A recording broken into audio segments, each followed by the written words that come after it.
honourable members. We've all been here before, and almost everybody on this particular call sat in the National Assembly as we contemplated how to hold a sitting president to account. The sitting president, who at the time was facing multiple serious allegations of abuse of power and abuse of public funds, and who looked for all the world to be guilty of those allegations. A sitting president who knew he could call on the majority of you to abandon your sworn oaths in order to shield him from the law and from those of us who still respected our oaths of office. A sitting president who knew that Parliament's presiding officers would remember who deployed them here and what that deployment then demanded of them.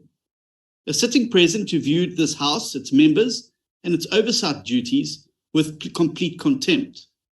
Almost all of you were members of this House when that circus played out. And the majority of you were only too happy to play along, deploying your votes again and again in service of Jacob Zuma, his homestead, and his handlers. Former speakers of this House had no qualms about abandoning their constitutional duty and serving only the interests of their compromised president. It was all so tacky and so transparent.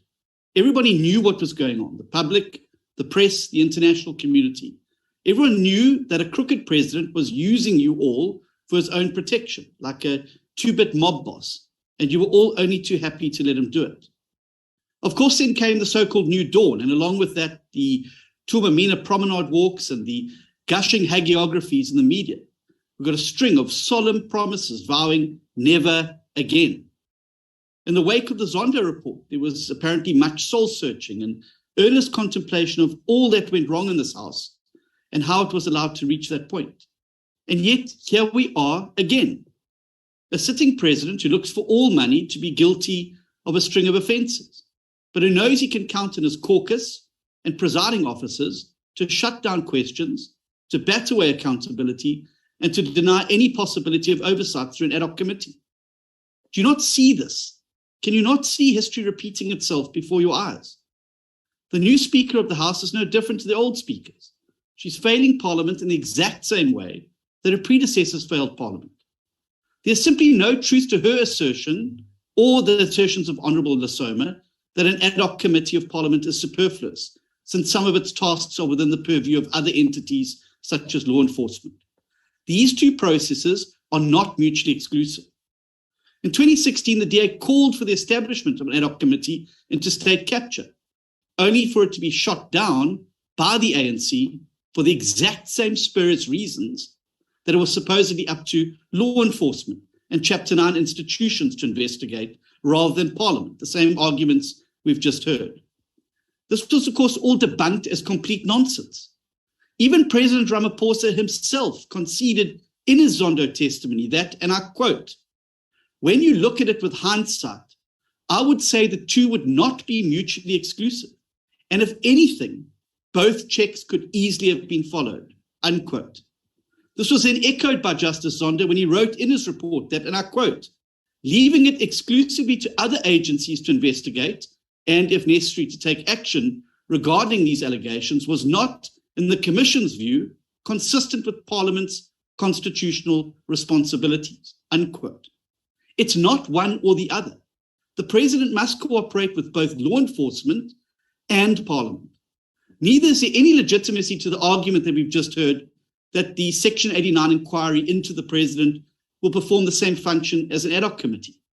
That impeachment process only looks at the President's role in the Phala Phala story, but the rot has spread much further.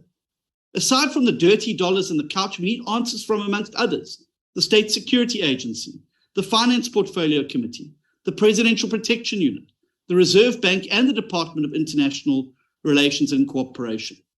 None of those answers will come from a Section 89 inquiry. The only body with the power to summon all these people and institutions to testify is an ad hoc committee of this Parliament. But rather than take my word for it, I will leave you with one last thought from President Ramaphosa's testimony before the Zondo Commission, where he fully accepted the following proposition, and I quote, "Where there is information in the public domain, which if true would implicate a president in conduct which is allegedly unconstitutional, illegal or improper, the National Assembly is obliged to do what it can Firstly, to establish whether there's any merit in the allegations, and secondly, if it finds that there is, to take appropriate action. Unquote. Those aren't my words. That's the position of the president himself. Now, given all of these things, the scathing rebuke by Justice Zondo, the solemn promises by members of and presiding officers of the House to do better, and the unambiguous testimony of the president himself, how can anybody still justify blocking the establishment of an ad hoc committee into Phala Phala? For the sake of our country, for the integrity of our House, and for the people of South Africa, let's for once do the right thing. Thank you very much, Chairperson.